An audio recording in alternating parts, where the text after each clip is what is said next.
दोस्तों, मेरा नाम है कुमकुम बिनवाल। दुनिया की सबसे बड़ी पार्टी बीजेपी इस वक्त भीषण संकट से जूझ रही है, वो भी ऐसे राज्यों में जहां या तो चुनाव है या फिर आने वाले 2024 के चुनाव में वो राज्य बीजेपी के लिए सबसे महत्वपूर्ण है। दोस्तों, जब से बीजेपी की कमान पूरी तरह से मोदी शाह की जोड़ी के हाथ में आई है, एक चीज हुई है, हर राज्य में आपने देखा होगा, जिस भी राजनीतिक दल से बीजेपी की टक्कर होती है, वहां बड़े स्तर पर उस राजनीतिक दल से वो अपने दल में नेताओं को लेकर आती है। खास तौर पर बीजेपी उन राज्यों में ये जरूर करती है जहां उसका संगठन कमजोर होता है। पश्चिम बंगाल उन राज्यों में से एक है दोस्तों, जहां बड़े स्तर पर बीजेपी ने पिछली बार चुनाव के वक्त तृणमूल कांग्रेस से कार्यकर्ताओं को, बड़े नेताओं को अपनी पार्टी में शामिल किया था। हालांकि सच्चाई ये भी है कि चुनाव हारने के बाद यही कार्यकर्ता ममता बनर्जी के पार्टी के दफ्तर के बाहर सर मुंडवाकर माफिया मांग रहे थे। लेकिन अब दोस्तों, पश्चिम बंगाल में बीजेपी के अंदर भारी सिर फुटबॉल मचा हुआ है।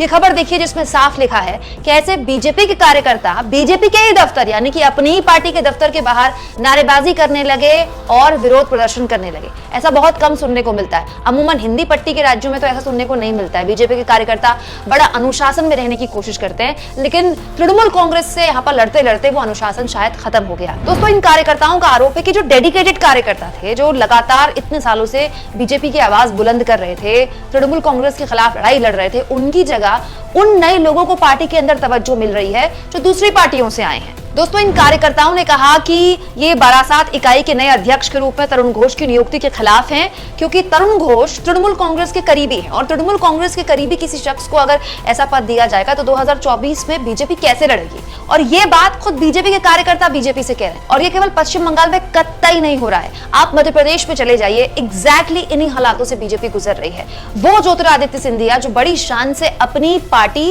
और अपनी सरकार तोड़कर बीजेपी में शामिल हुए, मोदी जी ने उनको मंत्री भी बना दिया, लेकिन अब हालत ये हो गई कि सिंधिया अपने इलाके में बैकफुट पर आ गए हैं। बल्कि मध्य प्रदेश में तो बीजेपी के लिए अब कहा जा रहा है कि 3 भाग में एमपी में बीजेपी बढ़ गई है, शिवराज, नाराज और महाराज। बड़े स्तर पर वो लोग जो कि अपनी अनदेखी से परेशान है, या तो कांग्रेस में जा रहे हैं या फिर पार्टी छोड़कर पार्टी को गरिया रहे हैं। दोस्तों, किसी भी पार्टी को अधिकार है कि वो अपना विस्तार करे, और ये कोई पहली बार नहीं हो रहा है कि कोई एक दल छोड़कर दूसरे दल में कोई नेता जा रहा है। लेकिन जिस तरह से बीजेपी दूसरी पार्टियों में तोड़फोड़ करती है, आप महाराष्ट्र का एक उदाहरण ले लीजिए। 2 पार्टियां बीजेपी ने हाल के दिनों में तोड़ी हैं, एनसीपी और शिवसेना।